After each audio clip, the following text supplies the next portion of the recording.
Check Complete, a referee podcast, is an educational resource for referees by referees, designed to connect and develop soccer officials of all ages and skill levels to better serve the game both on and off the field.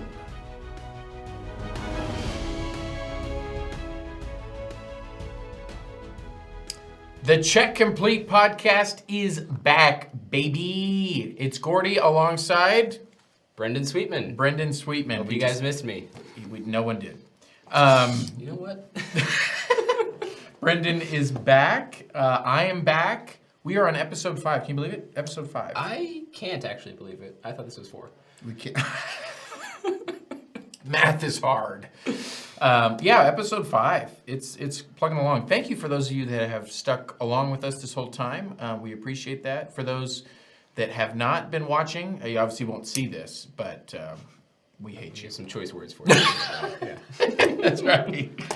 No, Check Complete podcast. We're rolling along here. We're excited. Today we've got some topics that are very relevant, and I think the media and the news have highlighted the mistreatment of sports officials and just kind of the rather caustic, borderline toxic environment around youth sports that shows up all too frequently, okay? So we're going to talk a little bit about that today, and we have an exciting interview with Brenda Hilton. Brenda is going to be joining us. She does a few different things, but we're talking with her about her role with the group called Officially Human. We're going to link in the description of our YouTube video and in our social media profiles, their social media accounts and their website. Go check them out. They're elevating respect. That's part of their name of their platform, but humanizing the sports official, getting kind of attention to the person that's, as they say, behind the stripes, but that applies to all of the sports that they work with. So we're super excited to chat with her. We hope you'll enjoy that interview as well. One of the things that we hear fairly consistently as we teach classes, and one of the things that I started doing as I was teaching the entry-level clinics for soccer officials here in Kansas City, was I would have them write down on a sticky note. I would say, what are the things that you're most apprehensive about or nervous, fearful as you get into officiating? And I think anybody could probably say predict what the responses are almost always, and it is mistreatment by spectators and coaches. And if it's not that, then it's making a bad decision or not knowing how to do something. And I think the root underneath it, the grassroots issue underneath it, that's not what I meant. I don't know why grassroots came out, probably because of everything we're talking about with moving up the ladder as referees. But the undercurrent of that concern is obviously what will happen if I make a mistake. And generally that is to be vocally disagreed with, if you will. So as we deal with this, this is something, that we're facing as a culture, and especially in the youth sports arena. And so we try to figure out what is it that we can help, and I think lots of organizations are figuring out how can we best help officials be successful, especially those that are early in their careers. So we're going to talk about that. We're going to talk about what is the line, okay? Where do we draw that line, and kind of what are the things that we need to pay attention to, and then from there it's what are the options that we have and how we deal with that. And it might be, I think some of this is probably pretty much the same across the board, but there are things that might be a little bit more unique and specific to your context as you are working around the country or the world. So we hear this a lot, don't we, Brendan? From new referees. Yeah, we do. All of our classes, we have people asking, hey, what do I do if a spectator says this, or how do I deal with this kind of situation? So it's nothing new to us, and we've got to take time away from our development of the referees and their mechanics and techniques and foul recognition to deal with how do we deal with off-the-field issues that should never have been an issue in the first place. And part of the issue with this, and so if you're watching this and you're thinking, okay, I'm a regional referee, or I'm way up the ladder from having just started my referee career. One of the problems that we've identified in Kansas City is we'll have officials that have been working for some length of time that are more veteran officials, and they don't deal with this. They developed, that quintessential thick skin, and you had to develop, and there's a level of that. There is a level of that. There definitely is. I think anybody that's been in this, if you're watching this, we don't pretend to be experts in all this. We just want to start this conversation. I pretend to be an expert. Yeah, he does. He very much pretending. if you're, veteran officials will have this thick-skin idea, and they go, well, I don't even listen. I just go on with my life, and I do my games, and I don't even listen to them. And you just have to get. You're not. Let me just say right now, very directly, you are not helping the problem. Okay. You're not setting up the next person for success, because I might be able to, as a 15-year veteran, and I can tune some of this stuff out. It doesn't bother me. I know it's whatever. It's not about me. It's about the uniform. It's about the whistle. It's not about me as a person. I can get past that. But if we don't address that and identify these problems and concerns, then the person who's behind me that maybe has 6 months of experience that gets put into this environment, I didn't help them. I didn't set them up for success. And the other bit on this, were you going to say something? Yeah, what people at the regional and above level sometimes don't understand is that no matter how much abuse you're able to take personally, that yelling from the sideline is going to negatively impact your game no matter how you feel about it. If you're able to tune it out, you know what? Too bad. Oh my Lord. I was about to say, that's exactly right. The spectators and those on our sidelines can and very much do contribute to match temperature. Okay, and we talk a lot about match temperature all the time. We talk about match temperature quite a bit, and how we manage that, and what are the contributing factors to match temperature. And this is one of those things. And if we sit there and we pretend that it doesn't, well, we're lying to ourselves, and we're not helping our situation. So what is the line? We're talking about that. The line is tough, because the line at the games that we all normally work may be different than the line at a youth game. And so for those of you that don't know, U.S. Soccer will certify referees as young as 13. So what is the line for a 13-year-old versus 26-year-olds and above? Right. It's very different. And so I think let's start at that week in, week out, weekend tournaments, the weekend like warriors. Local league, that kind of stuff. Right, that kind of thing. And honestly, while there are distinguishing factors, there's quite a bit of similarity. And we were talking about that before we started recording our segment. And this is a conversation that could go on and on and on forever. So we'll just hit some of these bits as we go along. But this is certainly not exhaustive. What is the line for the week in and week out youth league tournament in your local complex? I think we wrote some things down here. And I think one of those things is, and you pulled it from Mark Clattenburg. So I've been reading Mark Clattenburg's autobiography recently. Right. And what he says is when the yelling goes from about the game to about the referee, so about the game to personal, that's when he draws the line and he has to deal with it. Which I think is definitely applicable to a lot of the youth games that we do as well.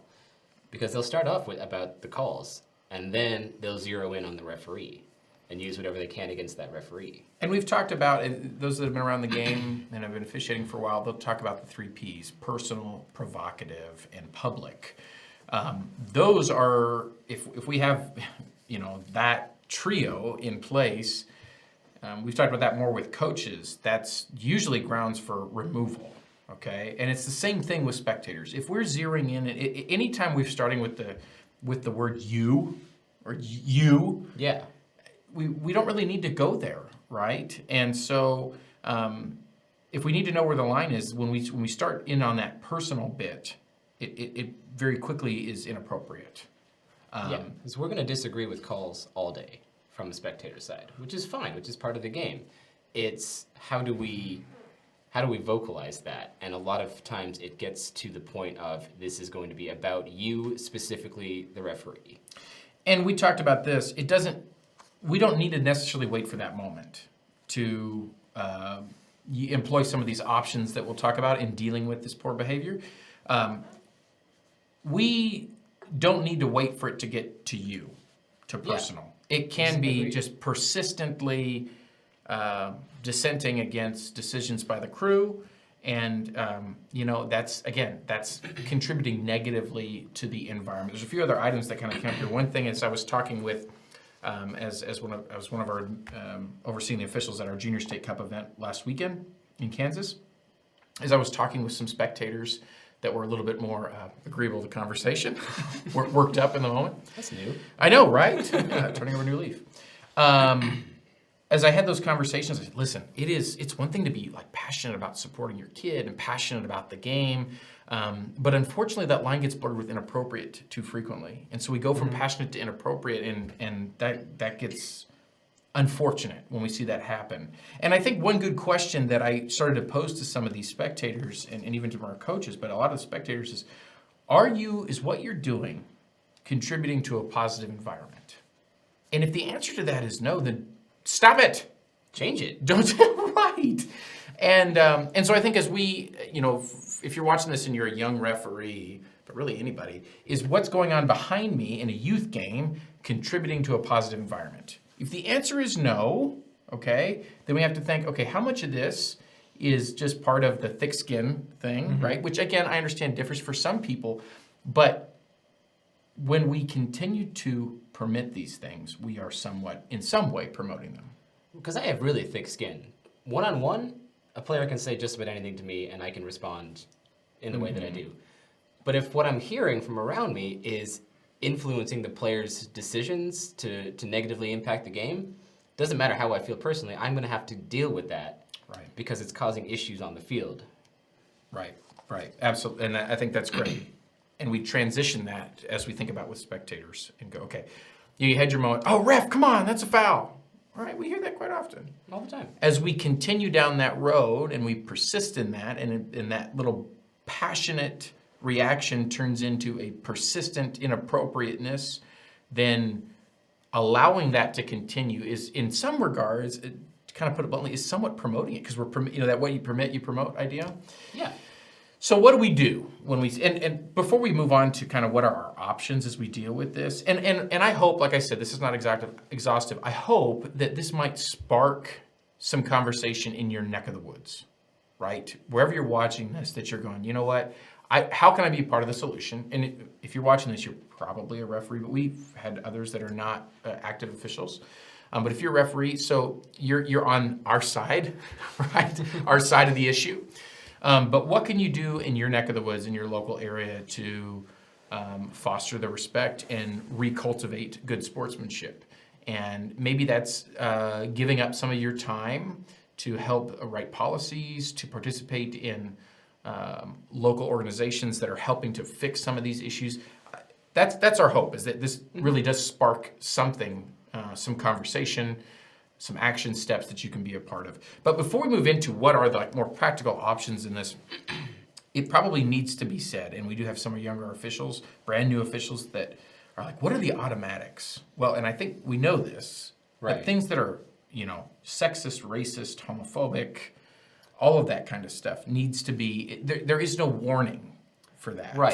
Right, yeah, and if you're hearing that on the side of the field, and that FIFA has this directive that football, is for everyone. Mm-hmm. And if you're hearing stuff that is contrary to that belief, then that needs to stop at whatever cost that it is. Right. So how do we stop that? What are our options? Because it's going to take, we're not going to be able to fix the problem as a whole, but if we can fix it one game at a time and deal with the situations as they arise, responding to them rather than reacting, which is something that I'll admit I need to. I get worked up sometimes in games, even 15 years in.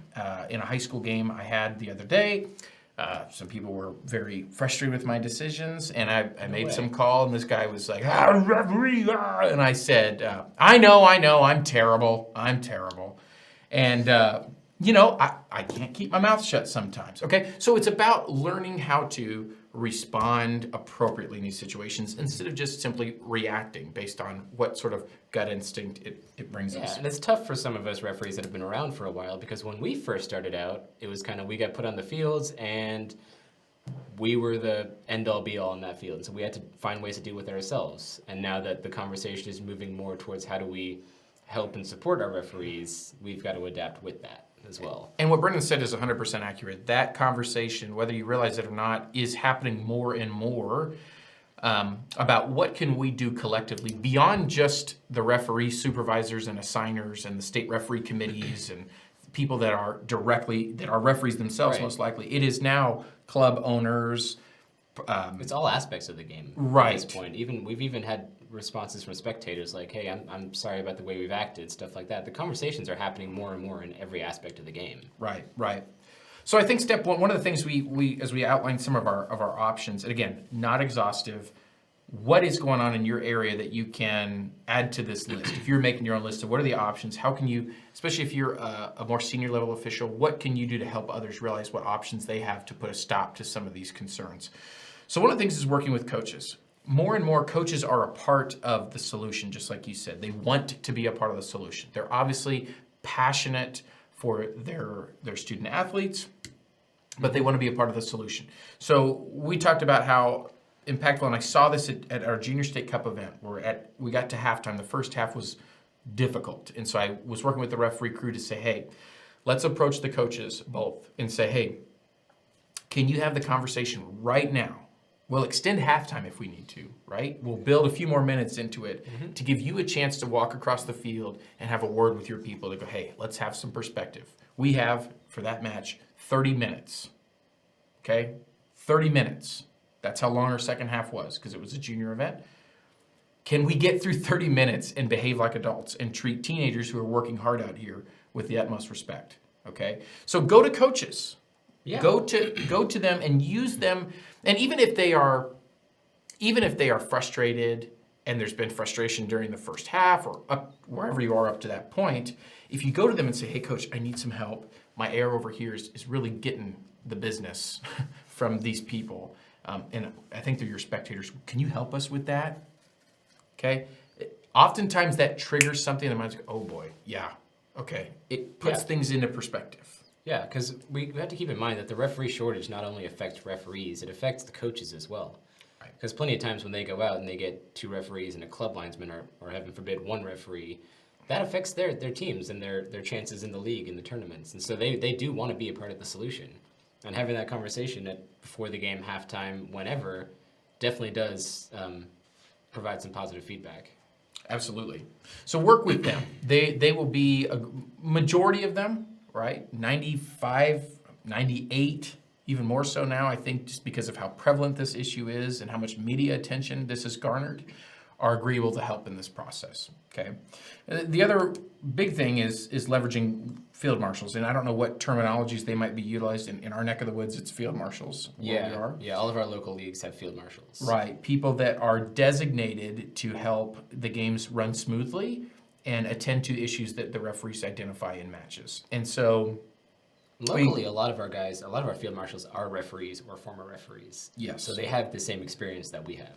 And that should be the case. They need to at least be certified, so there's at least a concept of that. Of something, yeah. Right, and they need to be a little bit more, at times, I think maybe, but I think a little bit more aggressive to head things off when they see it. We have this concern in some of our high school matches where we have game administrators that are there, but they don't act until we stop the game and have them act, right? Mm-hmm. And that's a level of frustration. So some of you might be watching this going, yes, we know. Yeah. That is a significant level of frustration for us is, why do we have to stop the game? They already hate us, right? Yeah. And we're not making any friends, even more so when we stop the game and draw more attention to it. Right. So why can't it be headed off when they have that outburst? Exactly. Yeah. If we stop the game, nothing good is going to come out of that. It's right. all going to be negative. People are going to get removed. Games are going to get delayed. Nothing good comes out of that. We want to get to a point before we need to do that. Right. Right. So I think leveraging them, and that looks in different ways. If you can get to halftime and then go and have that conversation where it's not stopping the game and making a scene, but you might have to. You might have to stop the game. Another thing that I've encouraged some of our younger referees is that AR2 over there with parents. If there's parents that are kind of off to the side, that usually the poor behavior in spectators is usually a small percentage, at least to start. The mob mentality can form quickly. It's that one parent that's off by himself because he knows what he's doing. Yeah, that's how it is. But I've told some of our younger officials, and I've done this myself, where I've said to a fan that's sitting there who's clearly just there to watch their kid, I say, I hate to bother you, but would you mind going to get that guy in the red jacket over there? Because this is getting a little bit out of control. Would you mind flagging him down so I don't have to make a big scene? Okay? They are almost like, yeah, absolutely. And typically they go, yeah, it's Jerry. He's a jerk. Whoever the guy is. They know their guys. They know Karen or whatever. Yeah, probably Karen. What's the male? Is it Richard? It can be. I mean, Kyle? Keith, maybe? Keith. Anyway. Watch Anyway, those guys. yeah, you gotta watch out for them. So, Chad, yeah. Gordie, oh, the worst. Dirtbag. So, leveraging those people. And then, I know that a lot of groups don't want to do this, but our third option bit is just stopping the game and saying, okay, it's time to leave. Yeah. I mean, we've both had to do it in Oh, the yeah. past. It's never a fun experience, but if it needs to be done, it needs to be done. Right. It's clearly an issue. We had and I'm not going to go into the details, but we had an event in this past week where there was a racially charged statement, and the referee crew dealt with it right there. Removed the parent immediately. At that point, it's just that's a no doubter. It's time to go, sir. You need to leave, and we're not going to restart until we can't see and hear you. And so if you want to hold up your kid's game longer, and we don't need the snarky comments. I love a good one-liner. I love a good one-liner. I really do. And they're fun stories, but it's not effective. Really, in that situation, it's really not. No. Yeah. Okay. When you're dealing with spectators, we want to all have those little comments. We walk over and we hand them the whistle, or go do it yourself, or we go over and go, you know what? Yeah, maybe you're right. The view over here is way better than mine. Or whatever it is. They make for good stories, but they don't help create a positive environment. They don't. Right. I agree. So if there's a problem, let's deal with it and move on, because it's about the kids. It's not about the parents. It's not about us, even though Brendan, and that line, hey, we're here for the kids. Right. That does wake up some parents. It's like, we're here for the kids, and you're making this about yourself. That's right. And a lot of, I'm sorry, and they sit back down. Right. If they don't, we've got options. So, and to maintain professional in that whole process, as difficult as that can be sometimes, especially if it does get, intimately personal. When we're, as referees, when we've got so many things going on and so many eyes on the field on us at one time, that we have to be professionalism to a T at all times. We can't give them anything that they could use against us. Right. Which goes back to if you watched our last segment, Jason Papke talked about that from a coach's perspective. If we come out and we tick the boxes for professionalism, looking like we want to be there, and our work rate is good, we're giving people less and less things to tee off on. So this is a conversation that could go on and on and on. As some of you are like, yeah, it has, so shut up. So I will. I was thinking that. I know you were, because you're a jerk. Anyway, and I'm sure that this is a conversation that has probably happened in your local area. And I hope it will continue to happen, not just to be a conversation that goes nowhere, but a conversation that hopefully puts legs on a solution and sparks some dialogue with the people that need to be involved in the conversation. And if you're a referee for any length of time, you have a level of experience. You've done something that many people are not courageous enough to do themselves. And you have a level of experience, and so you can use that to help bring about change, whether it's doing some of these options when they arise, or being a little bit more proactive and involved in your local area for sportsmanship type campaigns, whatever that could look like, which we would encourage you to look at the Officially Human group. And so we won't go down that road. We'll let the interview kind of speak for itself. One thing that we wanted to highlight, we in Kansas are grieving the loss of one of our fellow referees and also a field marshal who's also an assigner on site in our local league, Blaine Hoagland. Blaine was a mentor to many of us. We, both as a referee and as a person. We're really grateful for the impact Blaine has had on our lives and countless others of Kansas soccer referees in this area. He recently passed away. And as we honor his life and legacy, his family has started a campaign called the Go Blue for Blaine campaign. You can find that online, find out more information, Go Blue for Blaine, BLAINE.com. We'll put that link in our bio as well. This is a campaign. Blaine was a very level-headed, calm, kind, wonderful man. You can learn more about it. I had it pulled up on my phone. My phone's gone to sleep now, so I'll pull it up now.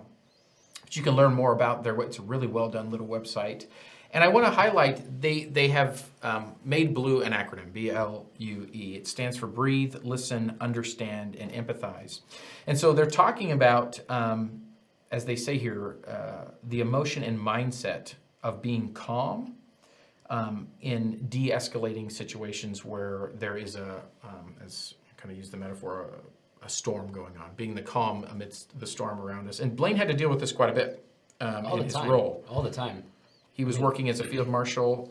I remember at Futsal Nationals here locally, I was quite fed up with a group of people, and I said, Blaine, I need these people dealt with over here. And he goes over, and we ended up having a few of them removed, and he walked over, he goes, you gonna be okay? Yeah, I'll be all right. All right, have fun. I mean, I've got a similar one. I was, 15, 16, and this coach comes into the room, and he's just yelling at Blaine, and Blaine's like, okay, are you done? Get out. Yeah. It was amazing. And for 15, 16-year-old me, been refereeing for 2 or 3 years, to see that was awesome. Yeah. Thanks for letting us kind of pay homage to him. He's a wonderful man. And so we, as we share those stories, as we reminisce about that, it gives us perspective in how we deal with these types of situations.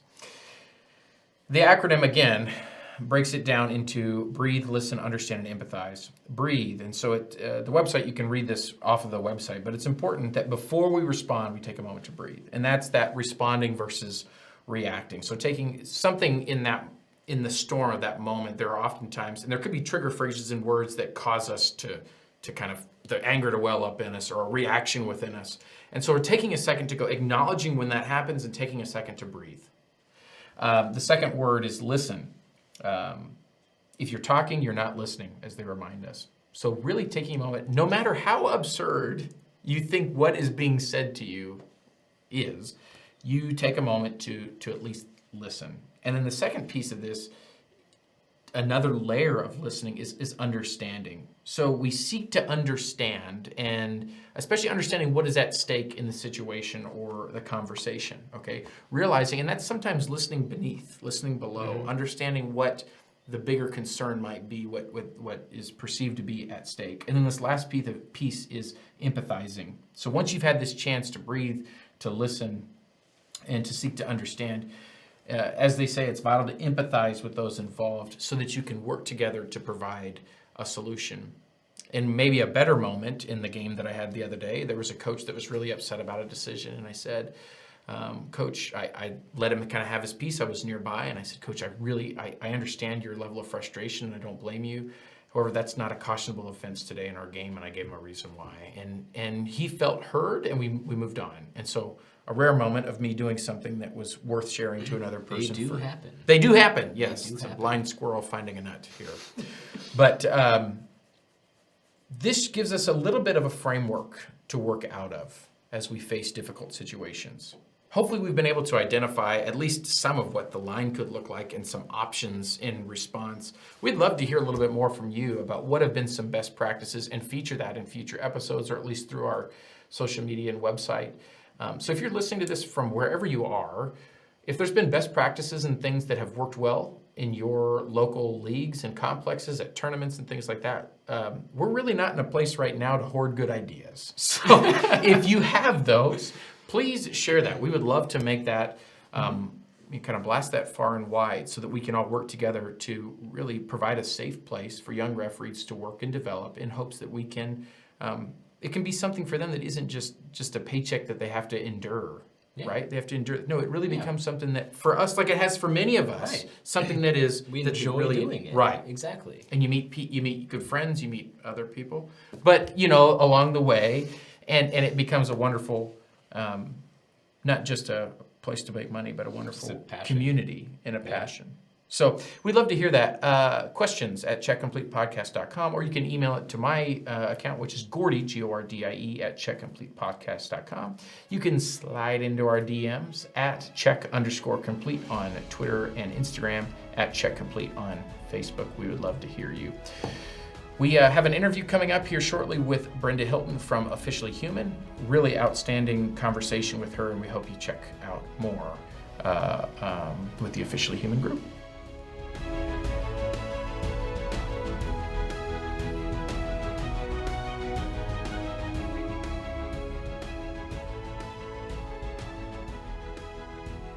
We're excited to have Brenda Hilton with both the Big Ten and with Officially Human. And so Brenda and I are super excited to sit down via Zoom. We've really gotten accustomed to Zoom, not only with our podcast, but in the world we live in the last few years.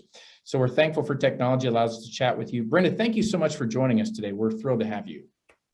Thanks for having me on. I'm I'm excited to be here. Just to, we spoke a few minutes before, and really excited about what you guys are doing in the soccer space, and obviously what I'm doing in the officiating space. So we will have some good conversation here. Yes, we will. Absolutely. So let's dive into this. There's a lot to talk about. I have been, I don't even remember the first time I was exposed to your organization, but I think I saw it through social media. Funny that we talked about that earlier. Or maybe Scott mentioned it to me, another gentleman that I'm connected with through a different organization that I work with. Officially Human, and we're going to put this in our links on both YouTube, and then we're going to share this out through social media, so those of you guys that are listening and are watching this can dive in as well. And Brenda's going to give us some additional points on this. So I don't remember when I first saw it, but ever since I followed the accounts, and I've just been fascinated by it. And you and I, Brenda, had a phone call whenever that was. Time just is blurry, and we chatted. And one of the things that I had always agreed with was this concept that officials are dehumanized. And so when I saw that officially human idea, and I know you worked with our state association, maybe that was when I saw it with Keisha about a survey that we did you guys did with officials. I was like, yes, I love this concept. And the rehumanization of officials and elevating respect, to borrow your terminology, is such a worthwhile task. So tell us a little bit about, I guess I'll just let it kind of open the floodgates here. Talk us about your background, who you are, and then where this whole concept came from. Sure. So I started in collegiate athletics in 2000, and worked with all the sport assigners at a small Division I conference called, at the time it was the Mid-Continent Conference, now the Summit League, and worked with all the sport coordinators and the officials coordinators. And over time, I just really was intrigued by officials and how they get where they are. And I learned in the soccer space how they travel together. They kind of travel, we'll say in packs, but Steve Siolmos, our assigner, he really taught me the ins and outs of how soccer officials get assigned. So I thought that was fascinating. Basketball, I always loved the sport of basketball, so I really got to understand that.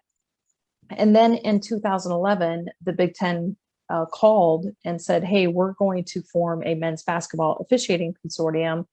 Would you come to our office and work?" So I was in Elmhurst, Illinois on a Friday, and on Monday I was in Park Ridge working for the Big Ten. And I also like to say that I never sent a resume, never had an interview. So, sometimes you just get really lucky in life. And so when I came to the Big Ten, I was exclusive to men's basketball and really got to know the officials. And I would travel to games with them and just kind of understand what goes on behind the scenes. And, I'd kind of been hearing rumblings of this officiating crisis, the shortage is coming, people aren't talking about it. And then I witnessed myself some fans be very, very disrespectful to officials. And I was like, how in the world are these people getting by with this at a Division I college game? And so in 2019, I just said, boy, I'm kind of tired of hearing everybody talk about this, and nobody's really doing anything about it. And sat at my kitchen table on a Saturday morning and wrote a business plan and showed it to my husband. And he's like, we got some work to do on the plan. And then I think the original name was Humanly Official, the person behind the stripes. And Tim, my husband, gets all the credit for Officially Human and the logo. And, I was kind of just throwing it out there. And then I went to work on Monday, and he goes, "Hey, I got the website. I'm working with the logo. I've got a Twitter account. I'm like, wait, what? So we're actually doing this?" And then, again, just over conversations, and I was able to work with the Federation. We developed a 53 question survey, and that went out, and 15 state associations agreed to participate. And we got 19,000 responses. And what do you do with 1 million data points? Well, you find really smart researchers that want to break that data down. So we found them. And then COVID kind of hit, and we were able to take a pause because, and I'm not kidding when I say this, anybody I talk to, how are you going to monetize this? And I kept saying, I don't know. I'm not worried about the money. I just want to make a difference. And so then we went through 20 and we worked with some students at IUPUI and we wrote Elevate Respect. And then we partnered with Field Experience and they did the whole program for us. And it's a 16-minute course and it's 6 different sections, 2 to 3 minutes a section for you to go through. You can take it on your phone, iPad, or computer. And really what it does is it educates parents, coaches, fans kind of behind the scenes of the sport ecosystem. Our target market is youth sports because that's where bad habits start. And we would really like to stop those bad habits at the lowest level. And so we did that and we kind of took it to market and found some sponsors. If there's organizations that can't necessarily pay for it, we try to find sponsors to help them pay for it. And really, it's just really starting to take off. We're really getting a lot of attention now. But, you know, you're seeing all over the news right now that everybody's telling parents to be nice. Everybody's telling them to back off. However, if we don't get ahead of this and we don't start educating people and almost, you know, you look at Elevate Respect like you look at safe sport or you look at concussion training. You know, yeah, is it another layer that you know, parents, coaches, and administrators have to go through? Yeah. However, if we don't start to improve the treatment, we're not going to fix the retention problem. Yeah, absolutely. I love that concept of, that's what I was just jotting down to come back to it, but the concept of comparing it to the safe sport training or concussion protocol that like, yeah, we know that's bad, right? I think most people, like a person with a conscience would go, you know, if they saw that from a distance and didn't have a vested interest in the competition at hand, would look at this and go, yeah, we probably shouldn't yell at a kid, right? But then when we get into that and we don't break it down, we don't have the education piece behind it. They go, hey, let's add some more layers to this to understand the why behind, hey, like, yeah, we know it's bad, but when we get into those environments and what can we do? I think that's fantastic. It's the same concept that you said. I love that comparison. You know, one of the things when we were piloting Elevate Respect, and we were very intentional as to who we had try out the program for us and provide feedback, because we all know those parents. We know people that, you know, probably shouldn't be yelling and they just can't control themselves. Well, there's one parent that went through it and in the comment section said, I'm appalled at the way that I've been acting. I had no idea what was really happening. That person is now an advocate for us at local schools. Wow. And that's one person. So, you know, again, we all know 95% of the fans, coaches, everybody, 95% is probably a safe number to say that they're really good. Yeah. It's that 5% that is causing so much noise. So in year one, if we can make that 5% be 4.9% and keep going, we're never going to fix everybody. We're never going to, and let's face it, we're trying to solve a cultural problem. Yes. And if you can fix it, or you can at least address it in youth sports, then it's a win for everybody, right? Mm-hmm. And so, you know, if you take the Elevate Respect program and then you put signage up, and we have a program that if an organization reaches 70% participation in Elevate Respect, then they become officially human certified, and they'll have a banner that they can hang in their gymnasium or, you know, on their courts and fields. And it says, you know, Bismarck Indian High School believes in the positive treatment of officials. We are officially human certified. And the other thing that does is it tells your officials that you've invested in them. You care about them as human beings. So, you know, it's got a lot of legs. That's the cool thing. We can do a lot of different stuff, a lot of different programming, but really we've got to get in front of the seasons and have people go through this program. Yeah. I think you said a lot in there that I really appreciated. I think you're right that the task is individualistic. I mean, you can, it's going to take one person at a time in a lot of respects, you know, And I think that's what's daunting about it. And what scares a lot of clubs and groups away is they see a broad, and even in our state in Kansas, we're like, hey, we got to fix this. Where do we start? It's so massive. And it is, to continue with the other point that you said that I couldn't agree with more, is that we're dealing with something that's much bigger than just youth sports. It's a cultural, systemic issue. And sports has taught us a lot. Those that have played, those that officiate, we will do it. So we haven't done it yet, but lessons learned in sports officiating. I mean, there's so much that we have learned that applies to life. And so why can't sports be a place that teaches us how to live as better people? And it sounds like, and this program is leading in that direction. It's not just, hey, don't yell at a 16-year-old kid that's reffing your son's game. It's hopefully helping people to be, to elevate respect in every aspect of their lives, really. And that's the goal. We have to start somewhere. You know, any movement has to start somewhere, and it probably starts at someone's kitchen table.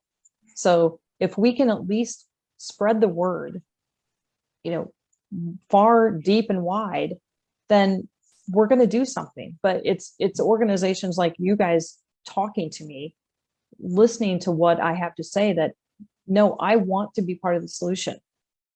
That's bigger than anything. And don't you think, I think there's a lot of people that are willing to be part of the solution. There just hasn't been a solution. I think that's been part of the issues. You guys are providing, and that's what I think has drawn me to what you're doing is and that's one of the reasons why I really wanted to chat with you on this podcast, was providing, and that's kind of one of the things that we're going to ask here, and you've already alluded to it, but what are some really tangible, practical ways? We'll get to that in a second. But I don't know if there really was. I mean, I think people were like, yeah, this is a problem, but what do we do about it? Well, a lot of the times when we ask that question to our fellow referees, the response we get is, you know, more suspensions, less people on the touchline, that kind of stuff. Always after the fact kind of practices, which I think Kansas high school soccer has adopted sort of a, you know, if you get thrown out, you got to take a course before you can come back to the field kind of thing, which is sort of a step in the right direction. But this getting in front of the season, as you said, educating people before they even set foot on the field is great, because if you make them take a course after the game, they've already said the thing that got them tossed. They've already scared off another referee, but preventing them from saying that in the first place seems like a huge step in the right direction. Yeah. And the other thing that we have, oh shoot, I put it away. We have patches for officials' uniforms. Well, I went to a basketball camp last week and then came home and tweeted about it. And I got 5 new orders for patches for basketball signers to take to their camps and put them on. So then people see, that's another visual. Oh, you want to create conversation. We have to continue to create conversation. And, you know, think about if you have the fan that just is so unruly every single game, and we've all seen them. And the other parents are kind of embarrassed by them, you know, because that's a reflection of that team. And if we can change that person even slightly to only yell 50% of the time, isn't that a win? You know, that's a win for everybody. Right. And you know, the other parents don't want to put up with that. Right. Yeah. So exactly the players in the field don't want to listen to that either. no. Right. I can't, I've had that happen many times where I'll even say in a little higher level games in a high school, or, you know, if it's a college, whose mom is that? Oh, it's mine. I'm so sorry. It's mine. I'm sorry. It's mortifying. Mom, shut up, you know? And it's like, one teammate says to the other, is that your dad over there? Yeah, right. Right. Yeah, all the time. And I think we just forget. We just, you know, as parents, they just forget that the effect that it's having on their child.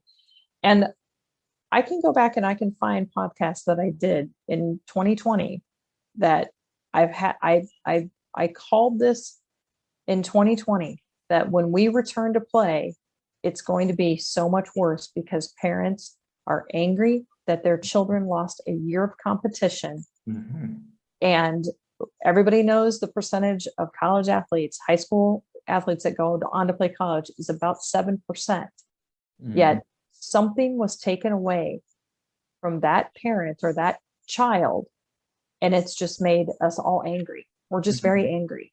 Yeah, absolutely. And I was at a basketball tournament over the last weekend, and there were 600 teams there. Oh my God. 600 teams at this tournament. And there was a woman, I was talking to the official that was observing the officials on the court, because it was kind of a training camp. And these two women caught the fact that the officials were coming over and talking to us during breaks, and they were just screaming at us. And I'm like, I've never officiated a sport in my life, and yet if you want to come over and talk to me, that's fine, but I can't tell you, what's going on the court. I'm just here to support these people. So Right. Yes, I did not say that. I've never officiated sport. Make sure we're clear there. I will never tell you how to do your job. That's right. Though we have plenty of people that will. So Yeah. Most of these parents haven't officiated either, but they're first in the line to tell us how we're doing. Right. Do you guys, has anybody ever talked about the days when the parents had to be the referees, the umpires? So years ago, that was like that. And why did we go away from that? Because they weren't calling fair games. Right. So now we're going to go back to that, and our society is so much angrier. What's going to happen? Right. The kids are going to lose. That's what's going to happen. That's right. Yeah. That's the saddest part. There's no doubt about that. Yeah, absolutely. So you've alluded to a few things that ways people can really practically get involved. And again, we're going to link to social media and to your website. So there is the Officially Human, broadly speaking, and then your Elevate Respect campaign, which there's more information on your website that they can log in and get about that. And then there's, like you'd mentioned, patches. I know you and I talked about that, the visual reminders of things. I also saw a tweet, and I'm going to have to get my hands on some swag. I think I saw some shirts. Oh, I just did that today. Yeah. Yeah. See, I do. I actually do. I'm a man of my word. I actually do. I just tweeted that today. My social media person didn't even have to do it. I did it myself.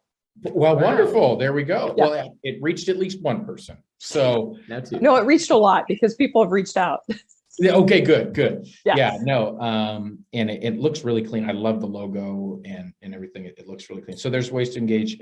What am I missing? What are ways that folks can engage with what your project is?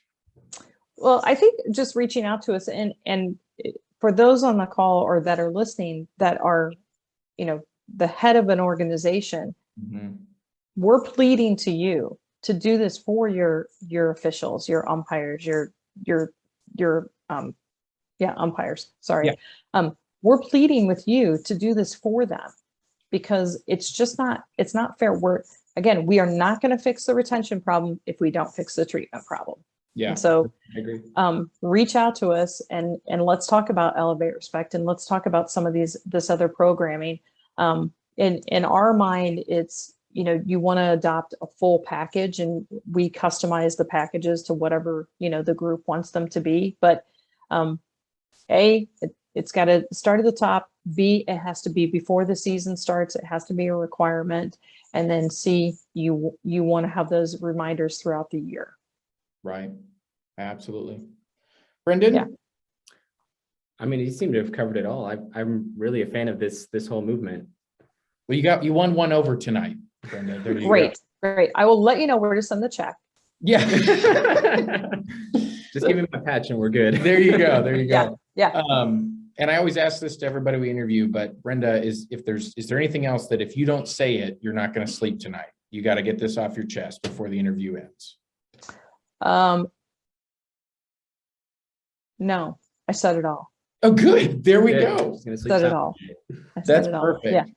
That's wonderful. Yes. We really appreciate your time. This is wonderful. And we can't wait to see, how this continues to grow. We believe in what you guys are doing and our reach that what we have. Obviously, we want to support that. So for those of you that are listening or watching or both, make sure you follow them on their social media platforms. Again, we'll provide the links for all of that, their website, reach out to them. And especially like you said, Brenda, if you are a leader of an organization, this is a great group to just connect with and see how it could fit with what you're doing. This isn't just with Kansas Youth Soccer, but there's another group, the Kansas Sports Officials Association, that I'm a part of, that's also having this conversation. So if you're wondering of when's the time to do this, it is now. I think the media has shown us that there is not a more appropriate time to do this. And like we talked about a little bit before we got on here, these organizations, these clubs, these coaches are recognizing the need for this. And so I think it's time to strike when the iron's hot. There's groups that will sponsor, there's groups that will fund these kinds of things. So we're finding that here in Kansas. You know what? It just, nobody was asking. So if we ask, hey, we need some help to help funding this, and it's going to help with retention and help your kids have a safe and fun game, you'd be surprised how many people might dig into their pocket. So yeah, and I will say that one thing that yes, here we go. We do have a give back program.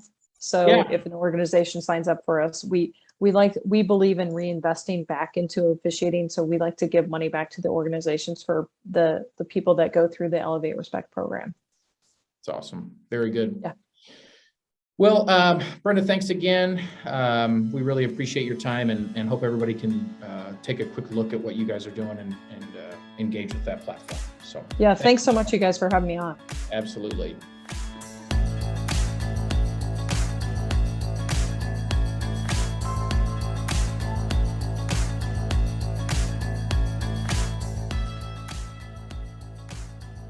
Well, thank you so much for listening to the Check Complete podcast, or watching, whatever you're doing. This has been episode number 5.